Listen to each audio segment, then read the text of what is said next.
Cebu Catholic Television Network.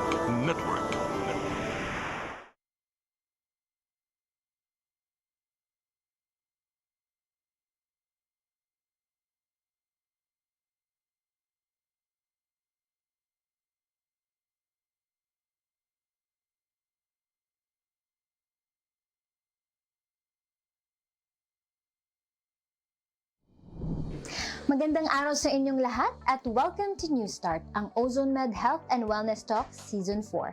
I'm your host Deb at ngayon we have another powerful episode lined up para sa inyo. Kung first time ninyong manood, welcome to the family at kung balik manonood po kayo, salamat po sa inyong tiwala. Before anything else, please follow us in our social media para lagi kayong updated sa aming latest episodes, health tips at wellness content. At kung gusto niyo ng personal na maranasan ng Ozone Med Wellness Care, bisitahin niyo po ang aming mga clinic branches na malapit sa inyo para simulan ang inyong wellness journey. Okay, let's get into today's episode. Mga taga Visayas at Mindanao at kayong mga nanonood via online, maayong adlaw! Kini nga programa dili lang para sa may sakit, hasta nasabda to mga walay sakit ug dili pod gusto nga makasakit.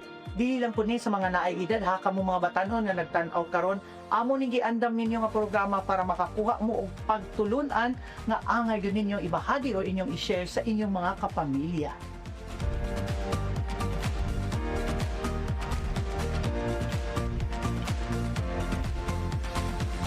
Well, in fact, there are other people, after they retire, they lost their sense of purpose and that's the time that nag-deteriorate talaga yung life nila.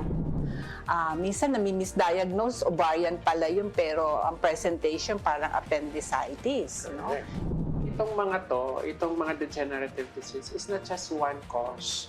Multifactorial yan. Ibig sabihin, marami naglalaro kung bakit nagkaroon ka ng mga ganong sakit. Sinasabing degenerative diseases, kadalasan ani iniisip ng mga tao no nga kaliwat ninyo ka na arthritis, kaliwat nga na ay rheuma dok. Pero unsa ba gyud ka big, unsa ba kalawak ang ibig sabihin nitong degenerative diseases? Ito po ang programa na hatid sa inyo ng Ozone Med Wellness Clinic kung saan ibabahagi ng mga doktor ang kanilang kaalamang medikal tungkol sa inyong kalusugan. In our age today, it is very important that we have to really value yung aging process na to. No? At the end of the day, talaga masasabi mo that you are fulfilled. While we still have that options, we choose healthy food. Mas mabuting alam natin yung mga gibati natin. Alam natin kung paano natin sila aatakihin. Huwag nating hayaan na nandun na tayo sa punto na wala nang balikan yung sakit ninyo or yung kondisyon ninyo. Sa New Start, we believe na ang pinakamalakas na patunay ng healing ay ang mga boses ng taong nakakaranas nito mismo. Tinignan ng OB, sabi niya, cervical cancer daw. Inisip ko, ang Panginoon, hindi naman ako pababayaan. Di ba sabi niya, by His stripes, I am healed. Sabi niya, if I were you, ma'am, patanggal mo breast mo. So, nung nasabi ko yung balita, umiyak sila kasi sabi ko, cancer, stage 1, umiyak na. Ako po si Deborah. Ako si Jeray ug kamo nagtanaw sa New Start Ozone Med Health and Wellness Talk Season 4. Ang topic po natin ngayon ay isa sa pinakamahalagang topic na kailangan marinig ng bawat Pilipino. We are talking about degenerative diseases. Mga sakit na dahan-dahan pero tiyak na kumukuha ng ating kalidad ng buhay at madalas hindi natin namamalayan. Pero ang magandang balita, may pag-asa. At nandito kami para ibahagi iyon sa inyong mga. Para gabayan tayo sa topic na ito, kasama natin ang dalawang espesyal na bisita. Si Kuya Jeray na magiging anchor natin ngayon, kasama ang ating Ozone Med Physician in Charge ng Cebu, Dr. M.I. Kung iniisip ninyo na ang arthritis o ang rheuma, usa lang ni sa mga degenerative diseases, pahilo na mo because today, we will uncover the truth about this. Dahil ang kondisyon na ito, tahimik ni, silent lang ni, pero wa takibaw nga na din hitabo sulod sa atong lawas. Karong adlaw kuyugan ta sa atong physician in charge dinhi sa Ozone Med Cebu. Syempre usa sa atong pinakabatan-on nga doktor sa Ozone Med sa tanang branches sa Ozone Med ang pinakabuutan, pinakakugihan. Please welcome, joining with us here, Dr. M.I. Aguinaldo. Doc, maayong adlaw. Kumusta? Yung adlaw sa inyong tanan. Nandakan kayo nagtanaw, Doc. Actually, si Doc M.I. daghan na ni siya mga fans sa Visayas ug sa Mindanao. Season 4 na nato ni sa Ozone Med Wellness Clinic New Star Talk Show. So, Doc, kumusta naman? Okay naman? Okay ako. Naku, daghan kita pag-usapan ngayon, Doc. Degenerative diseases. So, dinhimagod sa Ozone Med, Doc, di ba? Dili lang ta cancer patient ang pinag-uusapan dito, di ba? Para tayo sa may sakit, walang sakit, at ayaw magkasakit. So, karon isgutan na to ang side na dili sa cancer, no? Sa side na wala ay pay sakit, pero naay gibati, dili pag yun madawat sa lawas nga nanay gibati, tug dito po ta sa mga dili gustong magkasakit. So, daghan kay ta pag-usapan ngayon, Doc. Unang question, Doc, kay isgutan naman natong degenerative diseases, no. Actually, before pa tayo nag-start, dabi kong tanong kay Doc kung unsa ba jud ning degeneration. So, Doc, kapag sinasabing degenerative diseases, kadalasan ani iniisip ng mga tao, no, nga kaliwat ninyo ka na arthritis, kaliwat nga na ay rheuma, Doc. Pero unsa ba gyud ka vague, unsa ba kalawak ang ibig sabihin nitong degenerative diseases, Doc? Yan. So, good question. Degenerative disease, base dun sa pangalan pa lang, base dun sa degeneration. Ibig sabihin, anong ibig sabihin nun? Unti-unting nasisira, pagkasira. So, hindi ibig sabihin, usually pag degenerative disease, iniisip agad natin arthritis, sabi nga ng katulad ng sinabi mo kanina. Isipin natin yung katawan natin, parang bahay na may mga iba't ibang cells. Hindi natin agad nakikita na, meron nang agad butas yung bubong natin. Sira na yung isang pader. Hindi yun nagsisimula doon. Yung degenerative disease, parang may konting kalawang doon sa isang parte ng bubong. Tapos may konting butas doon, may konting anay doon. Tapos dahan-dahan, kinukot-kot na pala yung loob. Hindi natin nalalaman sa buong bahay na may sira na pala. Pero dahan-dahan pala, sa loob pala nun, butas na dahil kinain na ng anay, sobrang dami na ng anay. Ganon din yung katawan natin. Dahan-dahan, meron nangyayari sa loob ng katawan natin hanggang masira na siya, hanggang lumabas na yung mga simptomas o yung sakit. So, Doc, paano nagsisimula ang degeneration ng ating katawan, especially kung wala man tayong symptoms o walang nararamdaman? Kasi usually naman talaga, Pilipino pa tayo, di ba? Kung daghan kay trabaho, imo sang antuson, parang, sakit sa tuhod rani, wararani, mawarani hilot-hilot. So, paano yun, Doc? Ayan. So, kanina sinabi ko, yung katawan natin is a highly organized system. May iba't ibang cells na sobrang liit. So, merong yung bawat cells na ito may specific function for it. Merong schedule kung kailan siya kailangan pumasok, kumilos, magtrabaho. Meron din siyang time na mag-off. Kapag yung katawan natin ay medyo parang for example, hindi tayo masyadong kumakain ng maayos, sobra yung inom natin ng milk tea, ng matatamis, hindi tayo nakatulog, masyado nating inabuso yung katawan natin. Yung mga cells na to na isa-isa, yung mga maliliit na ito, masisira na to, hindi na siya mag-function o mag-misfunction na siya. So, doon nagkakaroon ng chronic inflammation, merong dahan-dahan nasisira. So, yun, as yung mga maliliit na cells na yon, naghawa-hawa na yan sila, mubag down na yan sila, mapapagod na rin sila, sabi nila ayoko na magtrabaho. Or minsan, mo hype up sila, o minsan di na sila mo work. Ayan. So, hanggang makita na natin na nagkakaroon na sila ng hypertension, nagkakaroon na sila ng diabetes. Pero again, unti-unti ito, hanggang lumabas ito. So meaning, Doc, nagkakaroon ka ng micro damages sa imong lawas, no, sa cells nimo. So pag naiipon siya, kaya siya lumalabas yung malaking symptoms. Yes. Pero Doc, kasagaran magud kita, syempre, mga Bisaya, no, paggamay, imnan lang, o haplas, painkiller. So, di siya dapat, Doc, no, na imo bitaw siyang pasagdan na parang naanad na gani ko, pahilot lang nina ako kay naanad dali kay laing gibati. Minsan pa nga ng uban, Doc, no, mahilig gamayng sakit, inuman dahil og tambal. True. So that cause ba, Doc, yung mga ganon na ginagmay kagibuhat pero nakakos ng micro damage? Yes. So, kaya kailangan talaga, siyempre sa una, hindi naman natin maiwasan na, alam mo, magpa-check up ka agad kasi maliliit pa lang naman ito. Usually, wala pang simptomas. Too little simptomas pa lang. So, kailangan mo lang observe, ano to? Ano kaya yung symptoms na ito? Observe mo lang, i-note mo lang. Tingnan natin yung kabuuan ng buhay natin, yung lifestyle natin. Meron ba akong hindi healthy na ginagawa na sa tingin natin makakasira sa katawan natin? Ayun, i-change natin yon. Tapos, magpakonsulta. Annual exam, lagi yan. Pag meron kayo, nagtatrabaho kayo sa company, tingnan mo, magpa-check up kayo. Kung merong mga examination or laboratory test na pinapagawa, gawin mo. Yung iba, binivave nila. Kahit yung mga pupo or fecalysis or yung Yes. PRE, hindi nila yun pinapagalaw. Prostate na nga yun. Sa kalalakihan, ayaw pa nilang patingnan. So, maganon, BP. Libre na yun sa mga company ninyo. Magpa-BP kayo sa clinic. Yung pagkain natin, yung mga matatamis lagi, pa-cholesterol. So, yun, babantayan natin. Huwag na natin itayin na madamage. Kasi alam naman natin kung ano yung patutunguhan. Sabi natin, prevention is better than cure. So, malaking factor, Doc, sa sinabi ni Doc, malaking factor yung ating lifestyle para magka-degenerate yung ating cells, yung ating katawan. Nagiging part na lang ng lifestyle yung stress. Kulang sa tulog. Na-mention nga ni Doktora nang nag-discuss ka mo, Dok, no, ng topic na yung kulang sa tulog pala, binabaliwala natin kasi nagiging normal every Kaya day. naman ng katawan. Kaya naman katawan na pwede na, kuha kong bawi na lang ko ugma. No? Minsan yung sinasabi mo rin, Dok, na yung pagkain, hindi mo nababantayan, syempre pag tamis, imong nakaon, syempre nakasasibo, lechon, di gid pwede nga wala kay makaon nga lechon, no? Pero nagiging normal siya para nimo, pero sa katawan mo, nagiging abnormal talaga siya.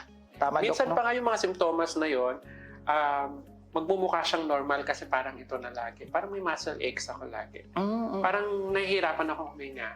Baka normal na to. Minsan may mga pasyente yung nagsasabi na gano'n, na normal na sa akin tong gano'n. Oo. So pag nakita mo, parang ang lalim na nung hininga, normal pa yun sa'yo. So parang hindi na siya dapat.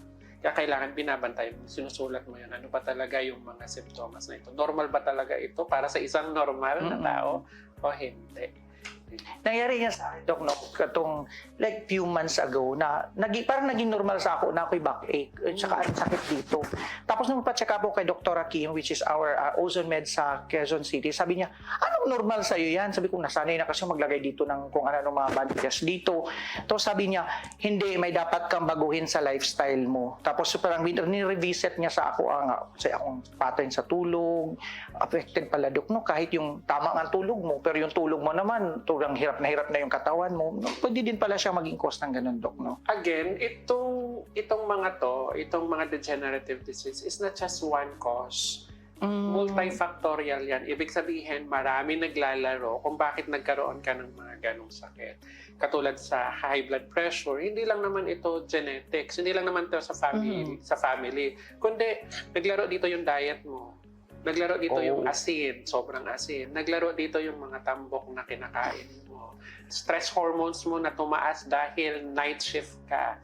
Naglaro dito yung mga gamot na hindi mo ininom o ininom mo na hindi dapat iniinom. Kaya kailangan tinitingnan natin ano ba yung pwedeng ma-modify, ano yung pwedeng hindi, ano yung pwedeng iwasan. Nako, daghana di kag dapat bantayan, no? Di lang po ikit normal na para nimo, abnormal na para sa lawas nimo. But Doc, meron akong ano ba tong concept ng chronic inflammation or bakit ba ito tinatawag na silent internal fire? Naririnig ko yan lagi din, Dok, sa mga doctors natin sa Ozone Med na baka mapunta yan sa chronic inflammation. Ano po ba yun, Dok? Yung inflammation, wag rin naman natin sabihin na ito ay masama. Kasi yung inflammation, kasama yun sa phase of healing. Okay. Kung walang inflammation, walang healing na mangyayari. Kasi yung phase ng inflammation na yun, doon pupunta yung mga cells doon sa area ng injury.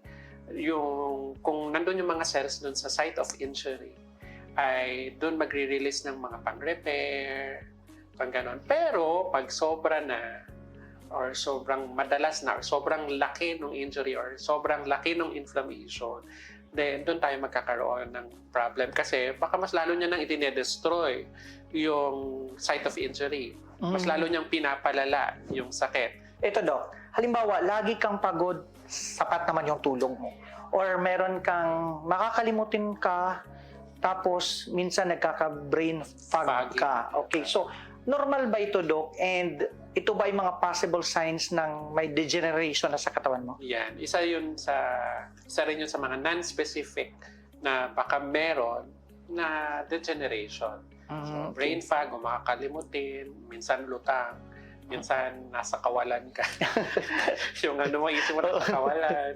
So, maaring, o kaya parang kahit nakatulog ka naman, medyo antok pa rin. Kasi di mo pwedeng bawiin yung ano mo eh. Nagpuyat ka, babawiin. Actually, Dok, yun ang common practice. Sa no, Sunday, oo. kunwari rest day, doon ka matutulog ng 12 hours, pero weekdays, puyat-puyat ka tapos sa weekend, ibabawiin mo, hindi ka nalalabas ng kwarto. Hindi, iba yun. Kaya kailangan talaga everyday okay yung tulog mo kasi yun, baka may problem na sa metabolism. May mga doon sa minute cells mo, yung mitochondria ba, kulang na talaga, kulang na sa oxygen, consumption, or yung function mismo ng cells mo. Ako, mostly pala, Dok, yun mga nai-ignore ng mga tao, no? Kasi parang basic. Basic, tapos non-specific. Parang nagiging routine na nga yung masakit, okay na yan, konting haplas lang. So, talagang sa ilaw, nag-domino effect yan sa buong lawas ni mo. No? So ito, Dok, yung mga sintomas na tulad ng pagpapagod, ng pagiging antukin o pagod ka or nagbe-brain fog, minsan pa, Dok, no, nanghihina ka, sabi mo, natutulog ka, pero tarang wala kang lakas. Paano natin manalaman na ito ay simpleng ordinaryong symptoms or mas kailangan na pala siya ng level up na consultation, Dok? Yung sa mga simptomas na parang nagiging madalas na o mas lalong lumalala or nakaka-apekto na ito sa activities of daily living mo or sa function mo talaga, pwede na yun. O kaya meron ka nang nakikitang mga senyales sa pamamagitan ng mga vital signs mo, pag nagpapabibi ka, or yung mga kinakabit dito sa yung mga nilalagay ng maliit sa clinic, yun, makita mo na merong mga mga differences na pwede na yun. Pwede kang magpa-check up lalo para magkaroon ng additional tests or examinations. Kasi kasagaran po, Dok, no, sa itong mga viewers na nagtanaw karon, pag na sila gibati, di sila magpa-check up. Kasi mahadlok po silang mahibawan kung unsay ilang sakit. Paano kaya nato ni Doc, no, you as a doctor, no, or ako as ordinaryong tao, paano mo ma-educate sa akin yan na paano mo makukall yung attention ko na hindi na tama yung pag lagi kang bubalibad, lagi kang naulaw. And balikan lang na ako ganihan, Doc, no, you mentioned about skipping ng mga APE, yung mga annual physical exams. Kasi like, even kami sa company namin, minsan nagsiskip ako ng tama ka nga yung sa poop, di ba? Ayoko na kasi parang normal naman yan. Okay naman yung bowel movement ko. Bilang doktor, Doc, katuka akong ulo kung mali hindi akong ibuhat, Doc. It's better na kung ano yung pinagdadaanan ng katawan mo kesa yung hindi. Gusto mo ba magkagastos ka pa ng mahal kasi pag nandun na, hindi na may mga sakit tayo na reversible. Ibig sabihin, kayang ibalik sa dati or near normal. Pwedeng near lang, hindi talagang totally. Meron ding mga irreversible. So kapag gusto mo pa umabot na dun sa irreversible na hindi ka na babalik dun sa dati. Pangalawa, mas magastos kapag may sakit. Yes, Lalong-lalo na ngayon sa situation natin. Ngayon, dapat medyo ingat-ingat tayo. Kailangan magtipid. So, mas maigi na alam natin para ma-prevent natin sa una pa lang, sa unang mga stages pa lang or phase pa lang ng sakit or wala pang sakit na nun, ma-prevent na natin yung pag-progress. Ang puhunan natin, hindi yung trabaho. Ang puhunan natin ay yung katawan natin para makatrabaho. Hindi tayo nagtatrabaho para sa para makasakit lang, di ba? Para makasakit, para sa HMO. Hindi tayo nagtatrabaho para pambili ng libingan. Hindi tayo nagtatrabaho para sa mga insurance. Nagtatrabaho tayo para to live fully and ma-maximize natin yung katawan natin ng maganda. Sometimes, Doc, no, yung mga kababayan nato, Doc, na magtanaw, mas mugastos sila sa pagkaon, sa lifestyle, pero di sila mugastos sa pagpa-check up. Minsan, reminder for all of us, no, na nagtanaw karon para dili may ibig sabihin nga ako wala man sa pamilya namo ngani nga sakit, so dili na ako ni sakit pod. Pero ang lagi po natong tatandaan gingon ni Doc, no, na early detection, take all those opportunities na mapa-check up ka na libre kaysa na magagastos ka, ibabawas pa sa HMO mo kung walang HMO, lalo pa pag nakakasakit. Yes, and then Doc, mayroon ko question kasi you mentioned about reversible at irreversible na mga diseases. Can you explain, give me lang nutshell lang Doc about this mga pwedeng sakit na reversible at irreversible? Ito, very good example ito. Kapag yung liver natin, pwede to, may phases sila na reversible. Ibig sabihin, kahit konting taas lang ng mga liver enzymes natin sa blood test or may konting taba-taba lang dahil kumain tayo ng medyo matataba during that time. So, pag magda-diet tayo, diet modification, or yung ibang doktor magre-reseta ng gamot for that, pwedeng bumalik sa dati yung liver. Pero, kapag pasaway tayo, hindi tayo uminom ng gamot, or hindi mo sinunod yung doktor mo, pwedeng maging irreversible yung liver mo. Magtatampo na yan, ayoko nang bumalik dun sa dati ko. Kahit anong gawin mo pang gamot or kahit ano pa, wala na. Hindi na siya babalik sa dati. Kaya kapag na-detect na yon at meron ka ng simptomas at sinabi na ng doktor mo, gawin mo to, huwag mo tong gawin, sundin mo. Kasi pag dumating na dun sa phase na yon or stage na ayoko na, sabi ng liver, hindi na siya babalik. Yun. Ang liver natin ay napaka-importante kasi ito yung isa sa mga tagasala ng katawan natin. Kaya wag na nating intayin na pumunta pa tayo dun sa point na yun na maging irreversible. Dun lang tayo sa reversible. Wag rin naman natin siyang tuksohin lagi si liver. Asa rin lagi, kain tayo.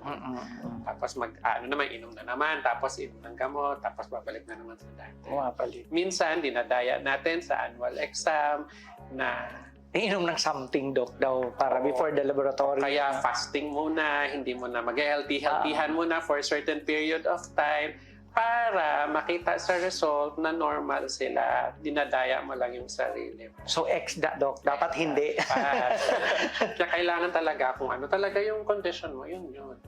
Kung ano yung nararamdaman mo, ano yung symptoms mo, ipakita mo yun sa result para makita ng doktor ano ba talaga nangyayari sa katawan, ma-treat at ma-prevent yan.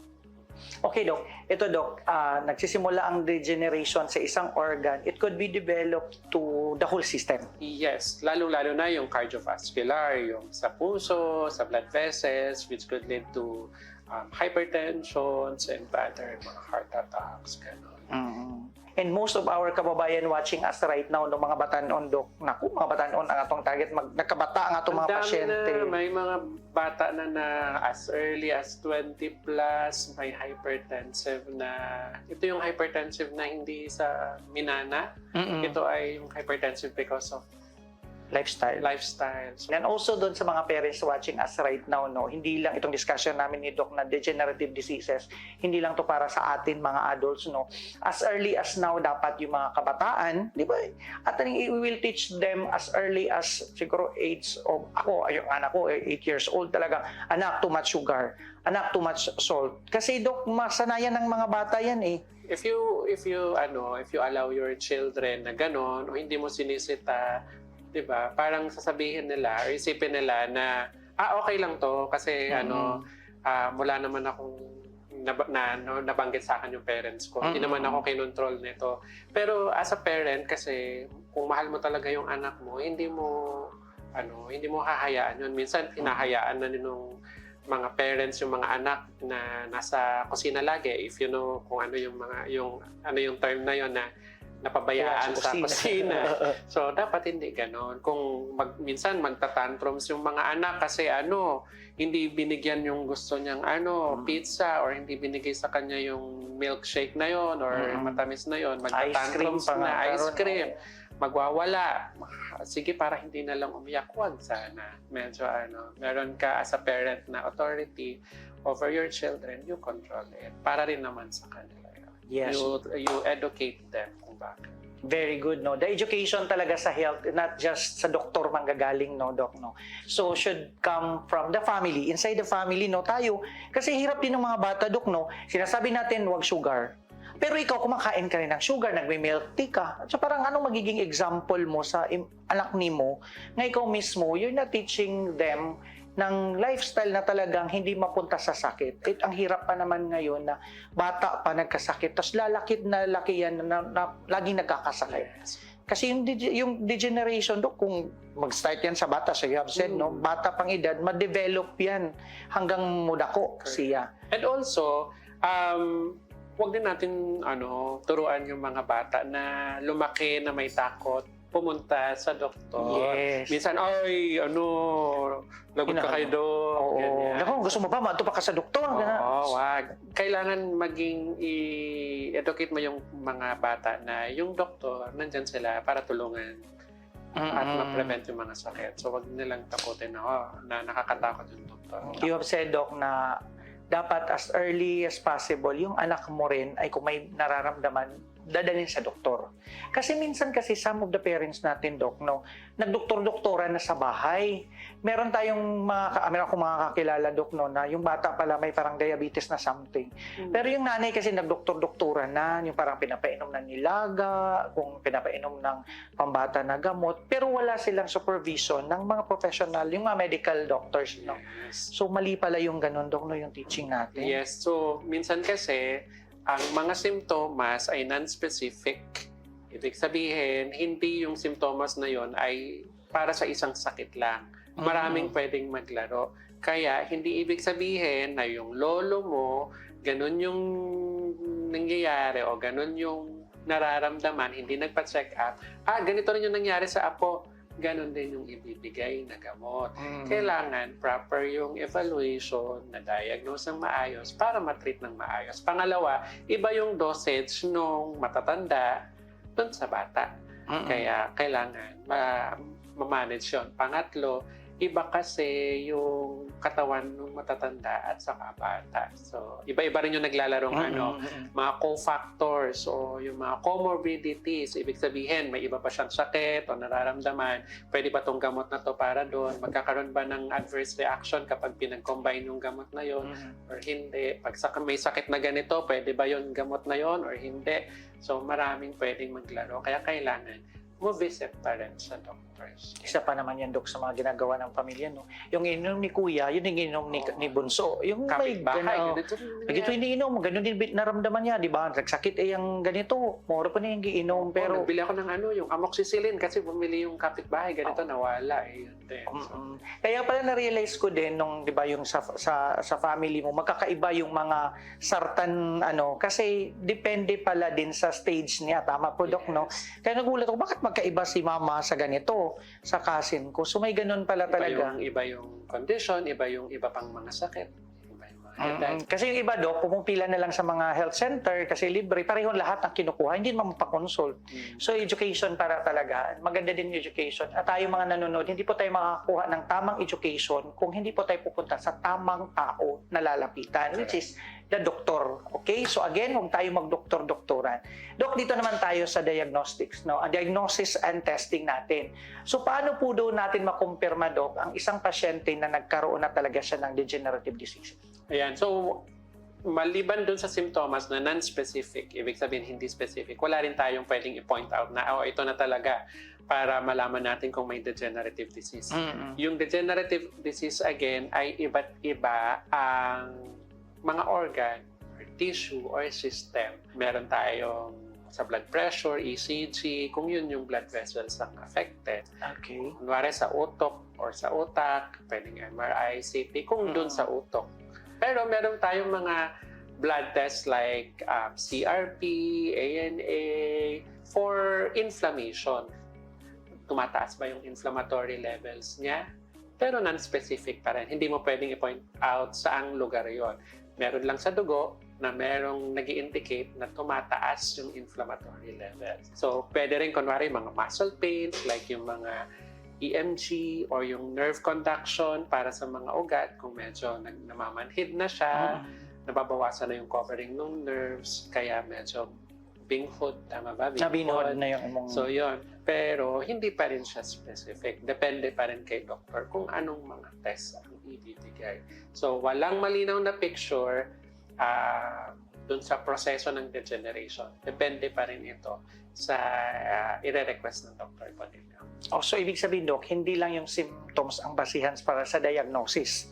Tama. So, dapat tayong mga nanonood, pag sinabi ng doktor, magpa-laboratory ka, magpa-laboratory ka or magpa-imaging, di ba, yung mga x-ray.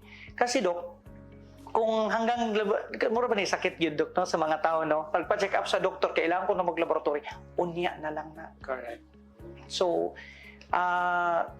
i-remind mo nga sila tanan, Yeah. Dok. Minsan kasi, surgery, and yung mga nanonood, yung consultation or yung consultation mo with the doctor, hindi pa yung tapos. Pagka-consulta mo, bibigyan ka pa ng request. Tapos minsan, magbibigay sila ng gamot, minsan hindi. Yung gamot na yon for preliminary pa lang yon. Meron pang susunod. Depende sa laboratory test result na nirequest sa'yo kung magre-request yung doktor.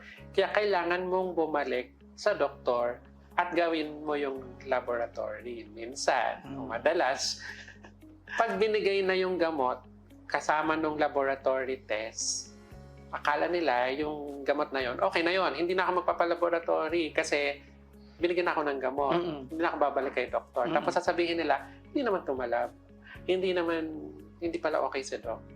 Hindi pala effective. Sisi pa sa doktor, no? Oo, kasi pauna pa lang yon, marami pa naglalaro, marami pa sa utok ni Doc ang listahan. Ano kaya yung mga sakit na ito? Tapos, pag meron ng laboratory test result, i-cross out niya na, hindi to. Konti na lang yung matitira. Doon yung mga magiging final diagnosis nito. So, bibigyan ka ng bagong test or bagong gamot na. Yun. Kailangan, medyo maging patient lang, hindi kayo pinapabalik ni doktor dahil gusto magkapera. Yung mga ganun kasi. mga ganon. So, yun. Kailangan bumalik ka lang kay doktor kasi marami pa siyang kailangan malaman sa'yo. Saka minsan din, surgery, regarding sa history, kung hindi sila nagkikwento ng buo. Ibigay nyo lahat ng kwento, magkwento-kwento kayo talaga. Huwag niyong isipin na, ang gusto lang siguro malaman ni Doc itong parte lang ng history. Hindi, ikwento mo lahat, hayaan mo si Doc kung ito ba ay relevant doon sa sakit mo. Yes. Minsan, may sakit ka sa may sakit ka sa puso, high blood ka. Tapos parang meron akong muscle pain dito. Hindi ko nababanggitin na meron akong muscle pain dito sa leg ko kasi hindi mo ang layo noon. Hindi kasi si Doc iisipin niya na may muscle pain ka dito sa calf mo, ay baka meron kang problem sa veins mo na pwedeng affected dun sa blood vessels mo dito. Hayaan mo si Doc magsabi or i-ano niya kung ito ba irrelevant or hindi relevant doon sa history mo or sa picture. Wow. First part pa lang sa atong discussion, daghan na kaitag na istoryaan, and I hope nga kamong mga nagtanaw pwede pang makahabol sa atong discussion all about degenerative diseases. Pero mubalik ta in a short while, so stay tuned. Napakaganda nun, hindi ba? Maraming salamat Kuya Juray at Doc MI. Sobrang dami po nating natutunan. At ngayon, bago po tayo bumalik sa ating topic, gusto naming ibahagi sa inyo ang isang bagay na siguradong magpapalakas ng inyong loob. Kasi sa New Start, we believe na ang pinakamalakas na patunay ng healing ay ang boses ng mga taong nakaranas nito. Kaya ngayon, maririnig natin ang isang healing testimony, isang tunay na kwento mula sa isang taong katulad ninyo na nakahanap ng pag-asa at kagalingan sa pamamagitan ng Ozone Med. Panoorin natin ito. Ako si Linda Arguladura Lumarja Lagura, 65 years old, nakatira sa Exodus Floodway, Taytay Rizal. November 21, na-diagnose ako ng stage 1 breast cancer. At first, hindi ako talaga, anak ko, ang nagkaroon ng symptoms. Yung pang-apat kong anak, yung breast niya sumakit hanggang likod. Nagpa-ultrasound. Sa kanya negative. So ako naman yung nagkaroon ng curiosity, nagkaroon ako ng awareness, ako yung nagkaroon ng self-examination. Pagka ko dito, sabi ko matigas. Tapos natakot ako, hindi ako nagsasalita sa bahay. Tapos sabi ko nung after 1 week, sabi ko, anak, parang may iba sa akin. Pagkapa niya, mama, na-research ko, sa iyon parang delikado, gano'n. Kasi nabasa ko adenocarcinoma, globular feature, sabi niya nakalagay doon. Naintindihan ko yung carcinoma. Sabi niya, if I were you, ma'am, patanggal mo breast mo. So, nung nasabi ko yung balita, umiyak sila kasi sabi ko, cancer, stage 1, umiyak na. Kinabukasan, tumawag sa akin sa office na, sabi niya, Gita, kaya mo ang OZO? Sabi niya gano'n. Sabi ko, OZO? Sabi, tumawag ka sa OZO, tita. Sabi, tignan mo sa FB. Kaya December 23, 2021, yun ang start ng OZO therapy ko. Tinakbo ko na agad dito dahil ayoko nga umabot ako sa chemo eh. Kasi yun na yun eh. Very active ang ozone sa akin dahil hindi ako napapagod. Walang pagod, walang antok. Very active kasi every week ang ozone sa akin. Walang pain. Nung lumabas yung result, lahat maganda. Ang ganda. Puso, lahat na. Sabi ko, maganda talaga na effect ng ozone sa akin. Because of ozone. Kasi sabi ko, maganda ang result sa akin ng ozone therapy.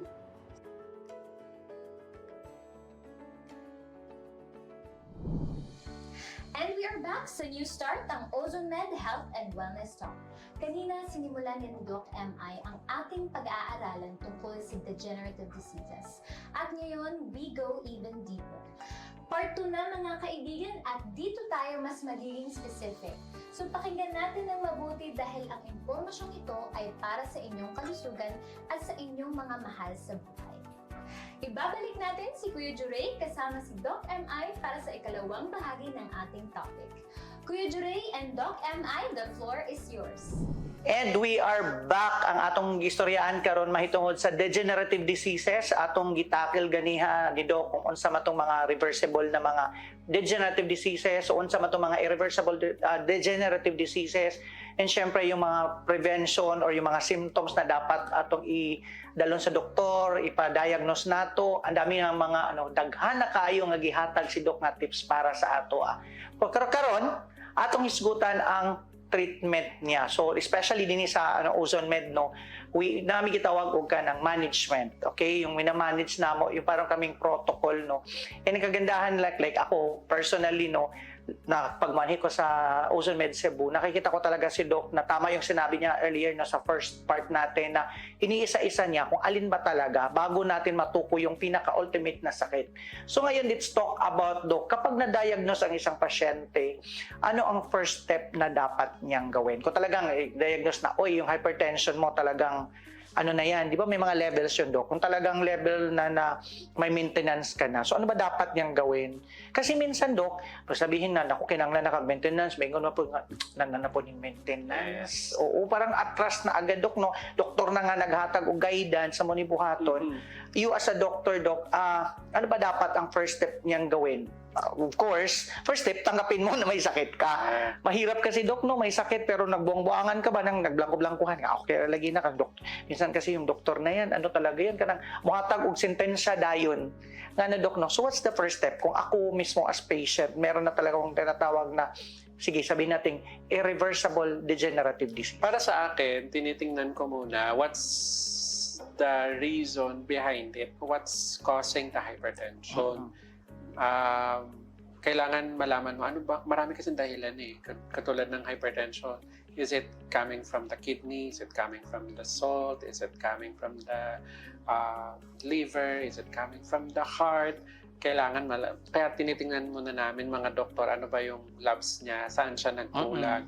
Then you treat it, not just the symptoms, not just yung high blood pressure, but the root cause. Pangalawa, kailangan i-educate mo yung pasyente. Asan na ba siya? Sabi nyo nga po, asan na ba siya as a patient mo? Follow ba siya talaga sa treatment plan ninyo? Saan siya nahihirapan sa compliance ng medication? Kailangan tanungin bakit siya nagkakaroon ng problem sa compliance part. Baka kasi mahal. And then, kailangan, pwede mong sabihin, generic or kaya merong mga tulungan kung saan siya pwedeng makakuha ng gano'n. Baka doon siya nagkukulang, kaya hindi pala. Or baka meron siyang mga myth na hindi ako inom ng gamot kasi makasira sa kidney. Yun, gano'n talaga doon. Baka masanay ako. May ganun palang part na hindi naman nakaka-addict yung mga gano'n. May addiction pala pag umiinom. So, walang mga ganon. So, kailangan tanungin mo siya, bakit ba ayaw mo? Anong reason behind it yung hindi ka umiinom? Tapos, pangatlo, yung lifestyle modification. Doon papasok yung New Start program. Kaya yung mga nanood natin, tingnan nyo yung Facebook page natin, saka yung YouTube channel natin. Dami nating episodes regarding New Start program. Pwede nating tingnan kasi malaki ang impact nun para mabawasan yung mga factors kung bakit nagkakaroon tayo ng mga degenerative diseases at ma-prevent dun sa mga wala pa. Tapos, kailangan lang, huwag kayong mawawala with your doctor. Yung mga follow-ups. May mga patient din na tinatanggal ng mga cardio yung gamot nila. Hindi pwedeng ikaw yung magtanggal kahit wala kang gibati or wala kang nararamdaman. Sila doctor ang mag-decide nun. Kaya, you follow kung ano yung instruction ni doc. Kasi may mga chances na pwedeng tanggalin. Depende kay doktor.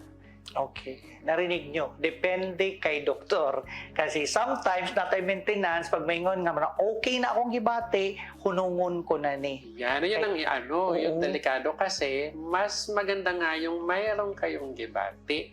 Kasi ayun yung signal nyo to stop, to rest. Pero kung wala kayong gibati, tapos mataas pala ang BP mo, nagpunta ka pa dyan, naglakaw-lakaw ka pa sa initan. So, walang hihinto sa'yo para so mas lalong tataas. Ganda ng doc, no? Habang nakagibati, ibig sabihin, nakay dapat ipaglaban. Pag wala ka nagibati, pero makulaps na lang kagkalit, na di ang problema na nasa deeper side ang problema. No? You mentioned about New Start, doc. Dinimagod sa clinic, no? Holistic yung atong approach, no? Not just the ozone therapy, not just kung ano yung supplementations natin, yung New Start. So, i-rundown ko lang yung New Start, doc, para ma-educate kung balik sa New Start, which is N, which is the nutrition, and the E is our exercise and elimination. W is water. Okay? Ang S natin is sunlight, which is napaka-importante. So, gandahan nga natin ang clinic natin, no? Nakikita natin ang sunlight. Papunta mo lang sa clinic, nakikita mo rin yung sunlight, naarawan ka. So, kay sunlight, S, ang ating T is temperance. Ito yung ugali. Kasi pag may sakit, mainit, bugnutin. Pag stress ka, dok, di ba, musamot yun yung sakit kayo. Init man kayo mong ulo, init pag yung panahon, init pag yung ekonomiya karon, so stress na stress kaya. T, tapos Air. So, importanteng magpahangin. Di magpa-aircon, magpa-aircon. Kaya mahal mo ko ng kuryente, dok. Magpa-aircon na sila sa mall. So, dapat nga, narinig ko nga it from you, dok, sa mga previous episodes natin, no, na mas mabuti maglakaw ka. Di ba yung tipong magpahangin ka kaysa maglublob lang ka sa kwarto. Kasi tumataas yung good hormones mo. Pangalawa, may to produce yung mas lalo yung mga red blood cells.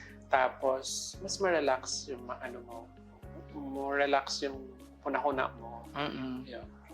Yung mga factors. R is rest and recreation. Hindi po to basta-bastang napaka-importante to sa New Start natin yung rest. Kasi, Dok, sa dami ng problema ngayon, Dok, restless na ang mga tao, no? So, importante din bang recreation talaga, Dok? Yes, pero yung recreation na ito, yung healthy recreation, kasi baka naman yung recreation mo, Saturday night sa club uminom, hindi yung recreation, ha?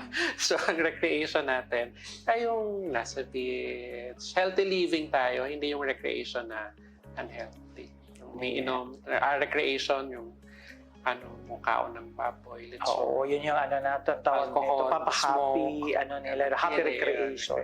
Hindi yun pala, Dok. So, yung beach, pag may time, especially karon na init kayo diri sa syudad, so mas maayo nga To be with the family, wag masyadong mag-work kung wala naman na sa work na oras. Wag mo ring dalhin sa bahay. Kailangan merong time of rest. Agoy. Okay ba? Agoy. Huwag dadalhin sa bahay daw yung trabaho. Sometimes talaga dadala mo sa bahay. Tapos yung isa natin is the R. R is rest and recreation. And T natin is time with the Lord. Okay, napaka-importante, Dok, no? Na kasi wala kay sakit o may sakit ka man, you need to have time with the Lord talaga. Yung parang, especially this time, Dok, no? Sobrang sakit na sa ulo, yung taas ng bilihin. Siyempre, pamasahe, taas natin, but all these things, no, na may promise din naman si Lord na trust in the Lord. Do not trust in your riches, do not trust in the wealth na mawawala, but trust in the Lord. Hindi naman naka-base yung blessing ni Lord sa ngayon, di ba? Yung si Lord magbe-bless at magbe-bless sa iyo yan, di ba? I have a God who is very faithful. So, Correct. kang tumingin lang sa, naku, nagkasakit na naman ako, nagumaling na ako, bakit ako binibigyan ng sakit? Kung napagaling ka ni Lord, baguhin mo yung sarili mo, baguhin mo yung lifestyle mo, and then God will heal you. And minsan din, Sir Ray, na kailangan mo talaga ng trust in God sa letter T natin. Kasi masyado mo nang dinidepende yung buhay mo sa kakayahan mo, sa trabaho mo. Exactly. Na kaya mong kontrolin lahat, kaya mong kontrolin yung oras, kaya mong kontrolin yung katawan mo, which is not. Kailangan, alam mo na kontrolado ni Lord lahat. Yes. Idepende mo yung sarili mo at yung buhay mo sa Panginoon. Hindi dahil sa kakayahan mo, sa work mo, sa skills mo, sa trabaho mo, sa time mo. Kaya ni Lord yan. Sa mga tiguwang na diri na nanonood sa atin, alam ninyo na meron na kayo, marami na kayo napagdaanan, kahit anong gawin nyo, makaano rin tayo. Makalabang rataan. Makalabang na tayo. Kahit wala tayong gawin o may gawin tayo, makalabang lang na tayo. All is well. Saka napaka-importante din talaga, Doc, no, na yung trust mo kay Lord, siya yung source ng lahat. Kasi minsan we look at kasi na yung source ko ng pambili ng gamot, yung source ko ng pang-treatment ko is the company, the business, yung trabahong meron ka. No, si Lord po lahat ang magpo-provide sa inyo. Trust in Him. Kaya doon talaga yung holistic tayo dito sa news. Ang kagandahan natin ito sa clinic, Doc, we have devotion. Di ba? We have morning devotion with our staff, and we have also devotion or parang prayer meeting or Bible study with the patient. And then, we have chaplains, we have mga pastors din sa clinic natin to pray for the patient. And napaka-importante po talaga.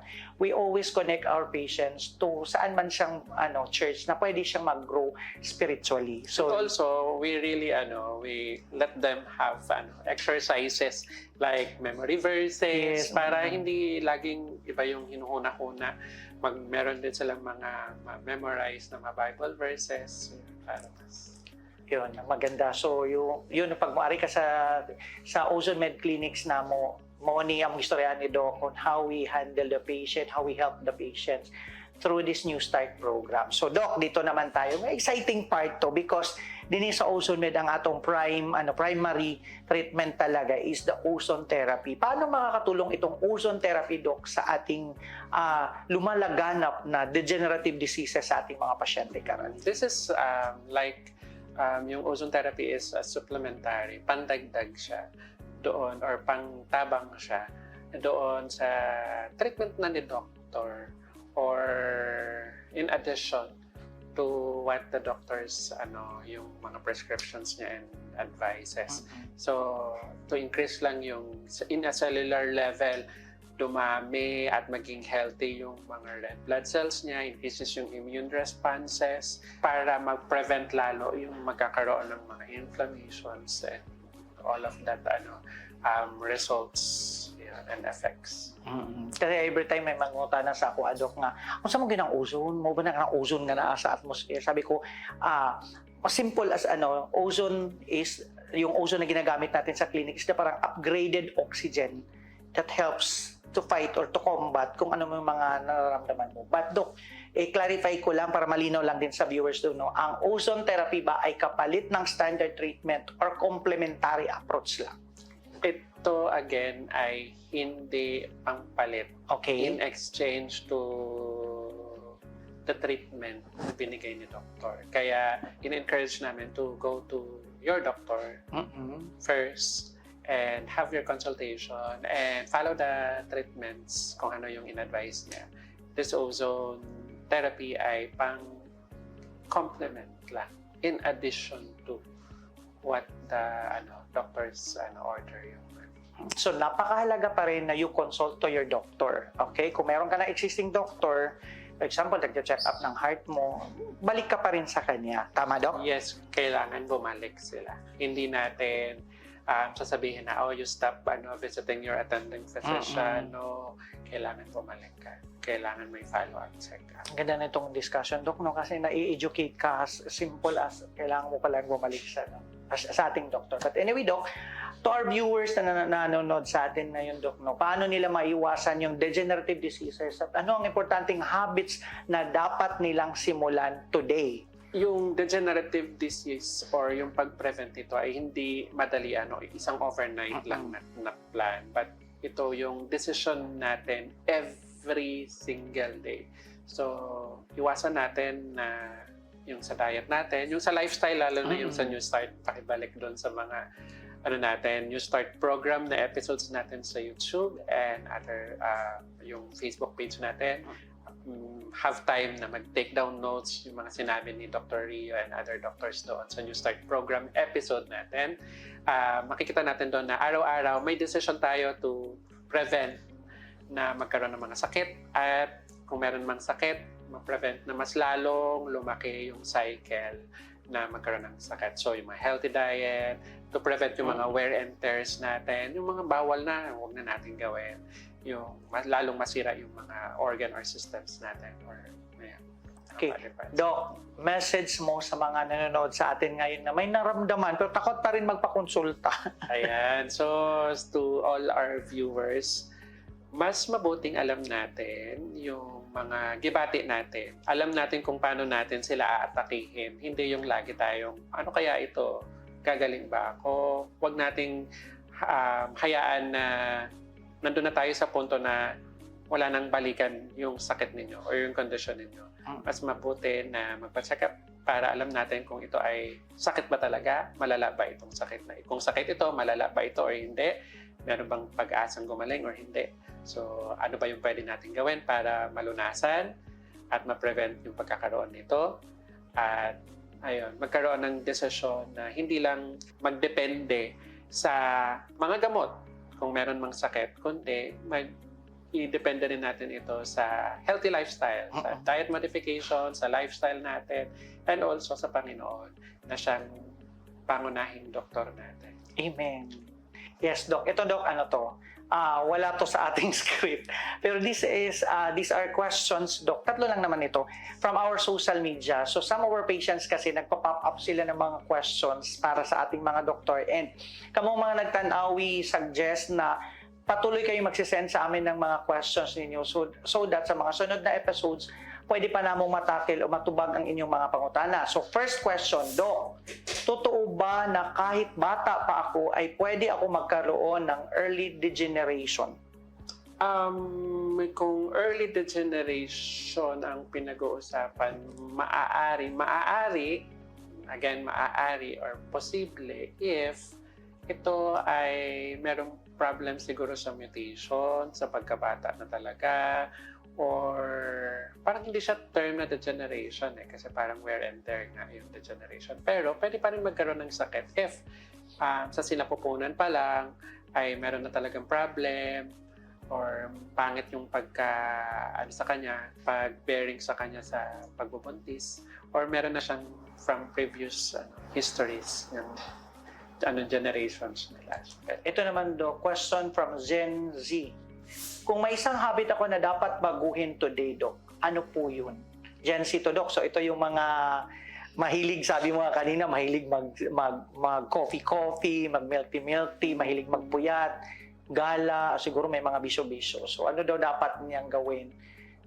Habit na dapat baguhin sa... Habit. Dahil Gen Z ito, no? Gen Z. So, para sa akin ay yung habit na nagdedepende sila sa laman ng social media. Yes. Kesa sa physical na doktor. Okay. Minsan nandyan si Dr. Google, nandyan si ChatGPT, si Claude. So, mas better dahil alam ko mas may edge sila to really get information sa social, sa internet, sa web. Pero iba pa rin yung pagpapakonsulta direct sa doktor. Do walang problem sa online consult, pero para sa akin, mas okay pa rin na nakikita ka ng doktor physically kasi makikita kung paano ka sumagot, paano yung body language mo. Maliban doon sa concern mo, meron siya nakikita. Medyo observant yung mga doctors. Makikita niya yung konting rush. Yun, i-connect niya yan. So, mas better na magpakonsulta kaysa maniwala agad sa social media or sa web. Okay, ganda ng sagot ni Doc. So, last na lang ito, Doc. Ito naman ay question from a senior citizen. Ang sabi dito, Doc, may chance pa ba na ma-reverse or ma-slow down ang degeneration even senior ka na?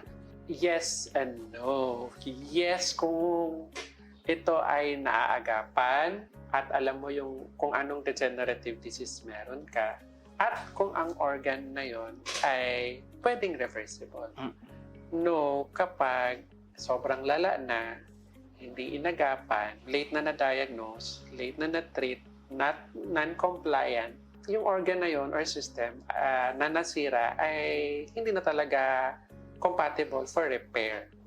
Ayun, so tatlong question from our social media. So I hope na nakatabang mininyo nga nagtanaw karon no na kining among discussion makahatag ninyo pagtulunan, especially kamong mga nagtanaw nga naa sa online or dinhi man sa CCTN Channel 47, i-share ninyo nga topic o kani nga episode kay mas daghan patag reach nito kasi hindi lang siya subjective to may cancer patient pwede kasi ang degeneration sa lahat ng ages, Doc, no, mag-start siya. Yes. So mula sa bata hanggang sa pagtanda. So ayan, isa sa mga natutunan natin kay Doc MI no today na ang degeneration ay hindi lang siya one time, big time.